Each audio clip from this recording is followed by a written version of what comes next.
একটা ছেলে 100 টাকা দিয়ে নাপিতের কাছে গিয়ে এমন চুল কেটেছে যাকে মাথা উপর থেকে দেখলে মনে এটা সাজানো, দুই সাইড থেকে একেবারে চুলকে একবার চেষে উড়িয়ে দিয়েছে, মিডিল দিয়ে রেখেছে, পেছনে আবার হাট আঁকিয়েছে হাট। ঈদের আগে খালি চুল কাটার স্টাইল দেখবেন। তো এক দাদু তার নাতনিকে বলছে যে বাবা তোকে তো আমি 60 টাকা দিলাম মানুষ হয়ে আসার জন্য, তুই তো এমন হয়ে আসলি, এই তোকে 60 টাকা দিয়ে অমানুষকে তৈরি করে দিল।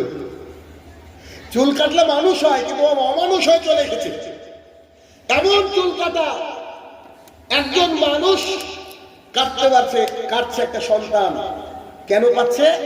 তার চোখ লজ্জা উঠে গেছে। কেন? নৈতিক অবক্ষয় ঘটেছে, নৈতিক অবক্ষয় ঘটেছে। 3, আগেকার সময়ে বড় এবং ছোটদের সাথে যখন সাক্ষাৎ হতো, ছোটরা বড়দেরকে সালাম দিত, বড়রাও ছোটদেরকে সালাম দিত। কিন্তু এখন সালাম দেয় না। মাস্টার আর ছাত্র মিলে একসাথে স্কুলে সিগারেট পর্যন্ত খায়। খায় কি খায় না? মাস্টার আর ছাত্ররা হাই স্কুলে গিয়ে দেখেন একসাথে সিগারেট পর্যন্ত খায়। শিক্ষক মানে শিক্ষা গুরু, যাকে দ্বিতীয় বাবা বলা হয়, সমাজের লোক বলে, শিক্ষিত মানুষরা বলে বাবা এবং সন্তান নাকি একসাথে বসে সিগারেট খাচ্ছে স্কুলের হল রুমে। এটা হচ্ছে নৈতিক অবক্ষয়, নৈতিক অবক্ষয়। একটা ছেলে আর একটা মেয়ে দাঁড়িয়ে জেনা করছে। আগেকার মানুষ দেখলে চড় থাপ্পড় দিত, ওই মেয়েটার সাথে তুই কেন কথা বলছিস? কিন্তু এখন বোধহয় কেউ এই দৃশ্য দেখার পরে তাদেরকে চড় দেওয়া তো দূরের কথা, তাদের সাথে কথা বলতে ভয় পায়। কেন? এমন একটা জেনারেশন রেখেছে আমাদের সামনে যে আপনি কথা বললে আপনাকে উল্টো অপমান করে দেবে। আমি নার্সারিতে গিয়েছি একটা গাছ কিনবো বলে, ফুলের বা ফলের কিছু গাছ নিব বলে। তো নার্সারির মালিককে আমি দেখতে পাচ্ছি না। একটা অল্প বয়সের ছেলে, একেবারে ছোট ছেলে, ফ্রি ফায়ার খেলছে বসে, অথবা পাবজি মেবি, এরকম কোনো গেম। আমি গিয়ে বলছি বাবু তোমার নার্সারির মালিক কোথায়? ও শুনতেই পাই না।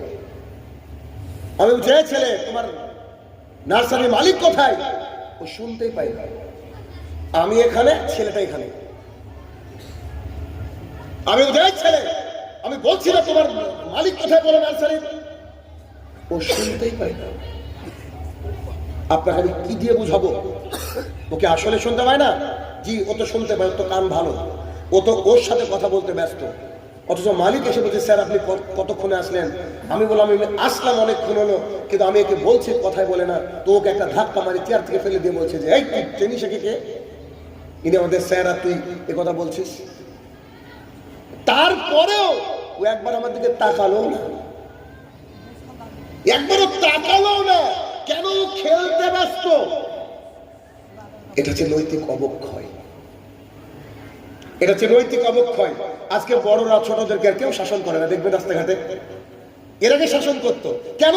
বড়রা বুঝে গিয়েছে কিছু বললে হতো উল্টো পাল্টা এমন কথা বলে দেবে, চাচার বাড়ি থেকে গলায় দড়িয়ে দিতে মন চাইবে। আসলে না এই পরিস্থিতি? এরকম হাজারো ঘটনা আমাদের সমাজে এখন বিদ্যমান।